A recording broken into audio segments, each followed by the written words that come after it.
Pusingan berus laju dengan motor torque, kuat yang konsisten buat sabun, cepat berbuih dan daki yang lama melekat pun mula hilang satu persatu.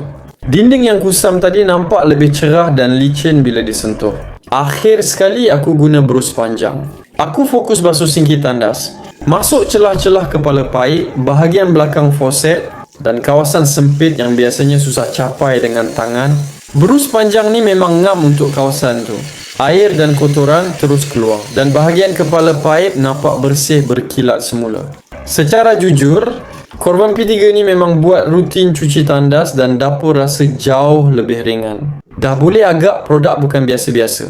Kurang tenaga diperlukan, jadi tak penat dan hasilnya terus nampak jelas. Kalau kau jenis selalu tangguh kerja bersih sebab malas sental, ini memang alat yang boleh ubah cara kau buat kerja rumah. Segeralah check out sekarang sebelum sold out.